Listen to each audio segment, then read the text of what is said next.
बिस्मिल्लाहिर्रहमानिर्रहीम। अस्सलाम वालेकुम डियर स्टूडेंट्स। आज हमने जो है वो नया चैप्टर स्टार्ट करना है, chapter number 7 working with the arrays. जैसे कि आप देख रहे हैं कि इस चैप्टर के अंदर हमने टोटली एरेस को डिस्कस करना है कि एरेस के एडवांटेजेस यूजेस क्या हैं, किस तरह से हम वन डिमेंशनल एरे या टू डिमेंशनल एरे को डिक्लेयर करते हैं। इसके अलावा सर्चिंग एरे के अंदर सीक्वेंशनल सर्च, बाइनरी सर्च और सॉर्टिंग वगैरह जो है वो हमने इस चैप्टर के अंदर जो है वो हम डिटेल में देखेंगे कि ये सारी चीज़ें जो है वो आपने C++ के कोर्स के अंदर भी पढ़ी हुई हैं। VB के अंदर थोड़ा सा सिंटैक्स का डिफरेंस होगा, बाकी सारी चीज़ें जो हैं वह तो ऐसे ही हैं। एरे का आपको पता है कि एरे जो है वो कंसेक्टिव मेमोरी लोकेशंस का सेट होता है जिसके अंदर हमारे पास जो है वो एक ही तरह का डेटा जो है वो स्टोर किया जाता है और इसको एक नाम दिया जाता है जिसके अंदर मुख्तलिफ एलिमेंट्स के अंदर डेटा जो है वो स्टोर होता है, लेकिन डेटा की टाइप जो है वो सेम होती है। Array is an array is a set of variable that can store a similar type of data। यानी कि ये वेरिएबल का एक तरह का सेट होता है जिसके अंदर हम एक तरह का डेटा स्टोर करते हैं। This set of variable consist of a different memory location. ये जो वेरिएबल होते हैं ये मुख्तलिफ मेमोरी लोकेशंस पर होते हैं। These locations are adjusted in a memory. ये मेमोरी में एडजस्टेड होती हैं यानी एक दूसरे के साथ होती हैं and indicate with the same name, और इसको एक ही नाम से इंडिकेट किया जाता है। Each memory location can store a one value. Her memory location जो होती है वो एक वैल्यू को स्टोर करती है। तो ये एरे के अंदर हमारे पास वो मेमोरी लोकेशन एरे का एलिमेंट कहलाती है। The element of array are access with reference to their position और लोकेशन नंबर। एरे के जो एलिमेंट्स होते हैं उनको एक्सेस करने के लिए हम उनका एड्रेस यूज़ करते हैं जिसको जो है इंडेक्स या फिर सबस्क्रिप्ट भी कहा जाता है। The position of each element in array is different. Her element की जो पोजीशन है वो एरे के अंदर डिफरेंट होती है। The first element of array has an index of value 0। Array का जो पहले एलिमेंट होता है वो 0 लोकेशन पे पड़ा होता है। The index is incremented by 1। ये हमें पता है कि उसका इंडेक्स जो है वो 1 से इंक्रीमेंट किया जाता है। जैसे ये सबसे पहली लोकेशन जो है वो हमारे पास 0 होगी, देन 1, फिर उसके बाद 2, देन 3 एंड सो ऑन। इस तरह से जितने एलिमेंट, अगर हमारे पास एरे के अंदर एरे की टोटल लेंथ 5 है तो उसका एड्रेस जो है वो 0 से लेके 4 तक होगा, और अगर हमारे पास जो है वो 10 है तो 0 से लेके 9 तक, यानी 0 जो है वो फर्स्ट एलिमेंट को इसको एड्रेस दिया जाता है। The basic purpose of using array is to store a large number of a similar type of data.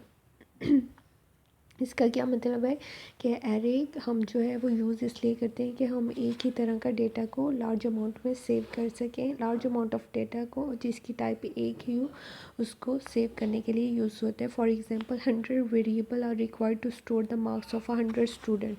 अगर हमने 100 स्टूडेंट्स का डेटा सेव करना है तो उसके लिए हमें 100 वेरिएबल डिक्लेयर करने होंगे। The use of individual variable will take a lot of time. इसके ऊपर हमारे पास बहुत सा टाइम लगेगा। इस टाइम कंज्यूमिंग प्रोसेस से बचने के लिए हम क्या करते हैं, एरे डिक्लेयर कर लेते हैं 100 एलिमेंट्स की, जो कि स्टूडेंट के डेटा को स्टोर करने के लिए यूज़ होती है। इसकी एग्जांपल एक दी हुई है, सपोज एन एरे जिसको नाम दिया गया है ARR का can store a 5 integer value. ये 5 इंटीजर वैल्यू को स्टोर करने के लिए यूज़ होती है। In case the name of array is AR and its 5 elements are. इसके 5 एलिमेंट जो है वो 0, 1, 2, 3, 4, 5 लोकेशन पे होंगे। The values written in a parenthesis along with the array name indicate the subscript value, यानी उसके एड्रेस को शो करवा रही हैं। These value indicate the location of a different array element in the memory where the values of these element are store. ये memory locations हैं जहाँ पर मुख्तलिफ वैल्यूज़ जो है वो स्टोर की जा सकती हैं। इनके अंदर हम जो है कुछ भी डेटा जो है वो एंटर कर सकते हैं।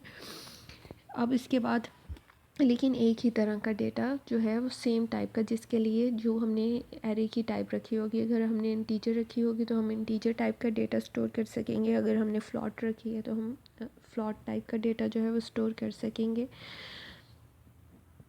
अब यहाँ पे हमारे पास जो है एरे जो है वो मोस्टली इंटीजर्स के लिए ही यूज़ होती है। हमारे पास एडवांटेजेस और जो इसके यूजेस जो हैं वो दिए गए हैं। Some advantages of array are as follow. Array can store a large number of value with the single name. Array जो है वो लार्ज नंबर ऑफ वैल्यूज़ को स्टोर करने के लिए यूज़ होती है, लेकिन उसको सिंगल नेम दिया जाता है। Arrays are use to process a many values easily and quickly. Array की मदद से हम काफ़ी ज़्यादा वैल्यूज़ को इजीली प्रोसेस कर सकते हैं। The value store in an array can be stored easily हम जो है वो वैल्यूज़ एरे के अंदर स्टोर कर सकते हैं। जैसे आपको 100 स्टूडेंट की एग्जांपल दी थी। और search process can be applied on array easily. इसके अलावा सर्चिंग का जो प्रोसेस है वो एरे के ऊपर हम इजीली अप्लाई कर सकते हैं। लाइक हमने बाइनरी सर्च करनी है, सिक्वेंशनल सर्च करनी है, वो मेथड जो है हम एरे के ऊपर अप्लाई कर सकते हैं। उसके बाद हमारे पास है एरे को डिक्लेयर करने का प्रोसेस जो है। वन डिमेंशन एरे हमने डिक्लेयर करनी है। One dimension array is use to store a different value of a similar type as a single row और कॉलम। ये सिंगल रो और कॉलम की फॉर्म में डेटा जो है वो सेव कर। वन डिमेंशन एरे को किस तरह से डिक्लेयर करना है इसका सिंटेक्स बताया गया है। जैसे हम कोई सिंपल वेरिएबल डिक्लेयर करते हैं तो उसके साथ डिम लगाते हैं। यहाँ पे भी डिम एरे का नेम, एरे का जो भी नेम होगा, और उसके बाद उसकी डेटा टाइप जो है वो हम देते हैं as data type array dim array name maximum, जैसे उसका नाम रखा गया है एज, और उसके बाद उसकी डेटा टाइप जो है वो दी जाती है। अब इसके लिए यहाँ पर dim it stand for dimension and it is use to declare any variable. ये वेरिएबल को डिक्लेयर करने के लिए यूज़ होता है। Array name it indicate the name of array. Maximum it indicate the subscript value of the last element of the array. जो last element होगा उसकी सबस्क्रिप्ट वैल्यू जो है वो मैक्सिमम के अंदर दी जाती है। मैक्स के अंदर data type it indicate the data type of a array. अब हमारे पास एक एग्जांपल है जिसके अंदर हमने जो है 5 लेंथ की एरे डिक्लेयर करनी है। तो dim int num 4 as integer. अब यहाँ पे हमारे पास जो है वो एक एरे डिक्लेयर की गई है जिसका नाम जो है वो इंट नम रखा गया है, और इसकी डेटा टाइप जो है वो इंटीजर है, और इसके सबस्क्रिप्ट यानी मैक्सिमम की वैल्यू जो है वो 4 है। अब इसका ये इंट नम 0 लोकेशन है, ये 1 लोकेशन है, 2 लोकेशन, 3, ये सारी चीज़ें आप लोगों को ऑलरेडी पता है। Each block in the array is called a cell और एलिमेंट। हर ब्लॉक जो है वो ये सेल या एलिमेंट कहलाता है। Each element is assigned a number known as a index और सबस्क्रिप्ट। इसको सबस्क्रिप्ट, ये जो एड्रेस मैं कह रही हूँ, ये जो नंबर असाइन किया जाता है इसको इंडेक्स या फिर सबस्क्रिप्ट कहा जाता है। The index is use to access the individual element. Indexes इस्तेमाल होते हैं अगर हमने एरे का किसी इंडिविजुअल एलिमेंट को एक्सेस करना हो। The int num 0 refer to the first element को, और इस तरह से सो ऑन। ये सारे इंडेक्सेस जो हैं वो लोकेशन को रिप्रेजेंट करते हैं, यानी उसके इंडेक्स को रिप्रेजेंट करते हैं। 0 इंडेक्स, फिर उससे अगला जो है वो 1 index and then 2 and so on. उसके बाद डिक्लेयरिंग का एरे यूजिंग का नेम्ड कांस्टेंट। अगर हम named constant, the following example declares the array using a named constant int max is equal to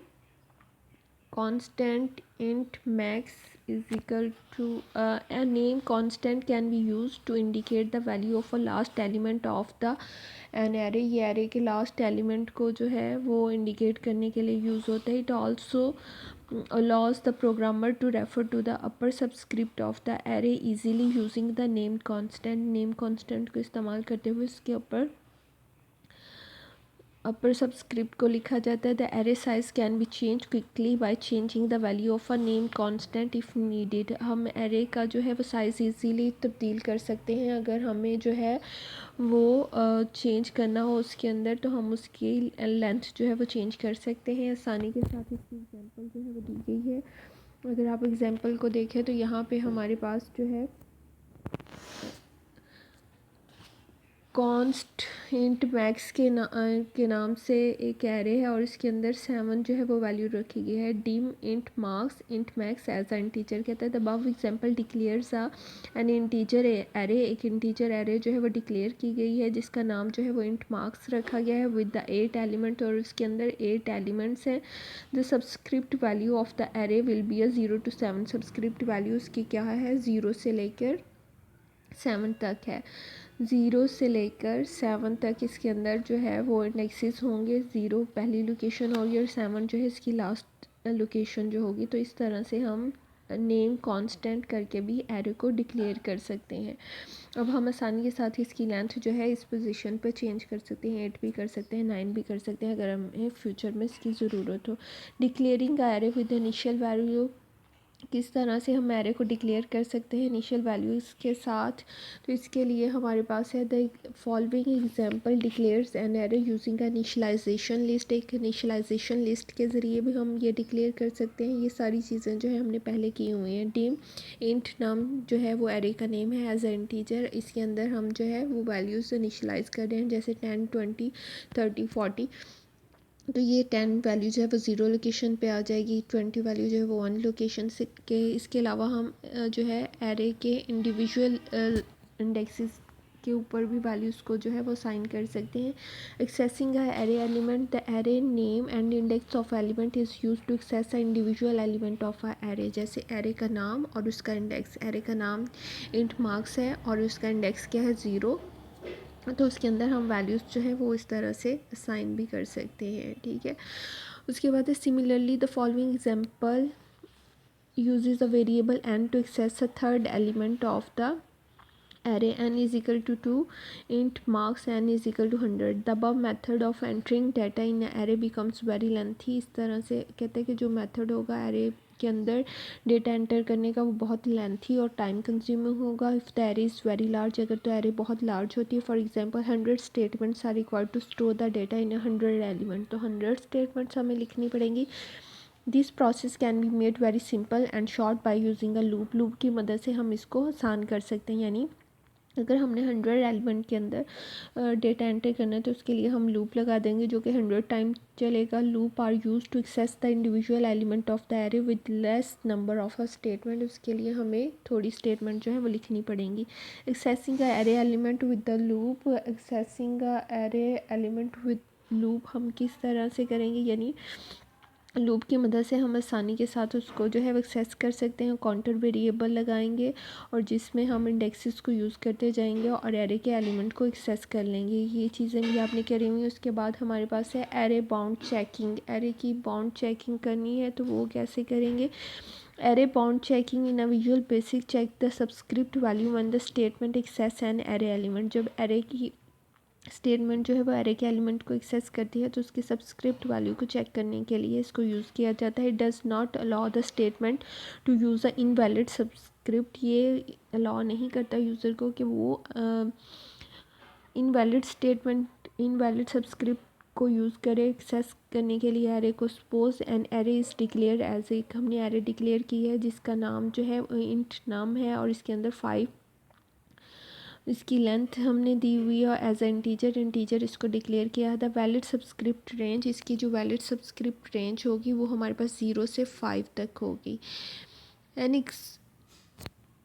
An exception will occur if any statement uses a subscript that is less than 0 or greater than 5. तो उस case में एक तरह का हमारे पास error आ जाएगा अगर हम 0 से लेस या फिर 5 से ज़्यादा सब्सक्रिप्ट को यूज़ करने की कोशिश करेंगे। Visual basic will not show any error at a design time when the statement is written in a code window. However the run time exception will appear when the statement is executed at a run time. तो run time पे हमारे पास error या exception जो है वो display होती है।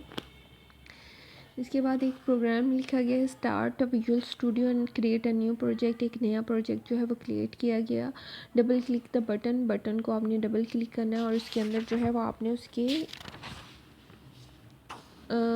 Code add the following code in the click event. Click event के अंदर आपने कोड ऐड किया है। वो कोड क्या ऐड किया है अगर हम इसको देखें तो इसमें आपने एक इंटीजर टाइप की एरे जो है वो डिक्लेयर की है। For n is equal to n को वैल्यू जो है वो साइन की है 0 to 10 तक, मतलब वो लूप चला। Int n is equal to 5, int num n is equal to 5 और नेक्स्ट और एंड सब कर दिया। रन द प्रोजेक्ट, प्रोजेक्ट को रन किया और इसको हमने देखा है तो ये हमारे पास जो है वो मैसेज जो है वो डिस्प्ले हुए हैं इसके कि आउट ऑफ रेंज एक्सेप्शन जो है वो इसके अंदर अकर हो गई है। ये देखें, ठीक है, आपने उसको जो है वो 5 लेंथ दी थी और आप उसको 10 टाइम जो है वो चलाने की कोशिश कर रहे हैं तो इस केस में हमारे पास क्या आ जाएगा, एरर आ जाएगा। उसके बाद accessing the upper and lower bound Visual Basic provide a lower bound and upper bound method to access the lower upper bound of an array. L bound method return the first subscript and U bound return the last subscript of the array. These method can be used in a code to make sure the subscript is never out of the valid range. अगर अब हम यहाँ पे देखते हैं dim int num 5 as an integer, int total as an integer for I is equal to L bond int num 2 U bond int num int total is equal to int total plus int num I. ये हमारे पास क्या करेगी, arrays की values को display करने के लिए use होगा ये वाला सिंटेक्स जो है. उसके बाद एक प्रोग्राम लिखा गया, write a program that uses a for next loop to get a 5 inputs from the user and store it in an array. उसको एरे में स्टोर करना है. It then display the average marks. उसके बाद average marks जो है वो display करने हैं. तो इसके लिए जो कोड लिखा गया है उसके अंदर हमारे पास जो है वो एक इंटीजर टाइप की एरे डिक्लेयर की गई है. In total as an integer ये एक वेरिएबल लिया है, एवरेज का एक इंटीजर लिया है और एक लूप चलाया है 0 से लेकर 4 तक. इंट मार्क्स आई के अंदर सेंट यूज़र जो मार्क्स एंटर करेगा वो इनपुट करवा रहे हैं. In total plus is equal to int marks I, यानी टोटल के अंदर हम जो मार्क्स आ रहे हैं वो वाले मार्क्स जो है वो टोटल के अंदर ऐड करते गए और उसके बाद हमने इसका एवरेज जो है वो फाइंड आउट करके मैसेज बॉक्स के थ्रू उसको डिस्प्ले करवा दिया है. इसके बाद जो है आपने प्रोजेक्ट को रन किया, ये किस तरह से काम करता है. तो काम करने में यही बताया गया है जो मैंने आपको बताया कि ऊपर लूप जो है वो फॉर लूप यूज़ किया गया है. The value of the counter variable i is 0. First iteration पे 0 है. The statement int max i refer to the first element of the array, ये एरे के पहले एलिमेंट को जो है वो इंडिकेट करती है. In the second iteration the value of i is 1. Int max i refer to the second element, फिर उसमें सेकेंड एलिमेंट आ जाएगा. इस तरह से ये आइट्रेशंस जो हैं वो होती रहेंगी. उसके बाद एक और प्रोग्राम है, इसके अंदर write a program that uses a two for next loop. The first loop gets a 5 input from the user and stored in an array. The second loop print the values in store in that array. उसके बाद उनको print करना, ये आप लोग खुद से जो है इनको कर सकते हैं. ये हमारे पास accessing array with the for each loop. इससे पहले तक जितने प्रोग्राम आते हैं ये आप लोगों ने खुद से ट्राई करने हैं. अगर आप लोगों को इसमें कोई प्रॉब्लम हो तो आप लोग मुझसे पूछ सकते हैं नेक्स्ट लेक्चर के लिए.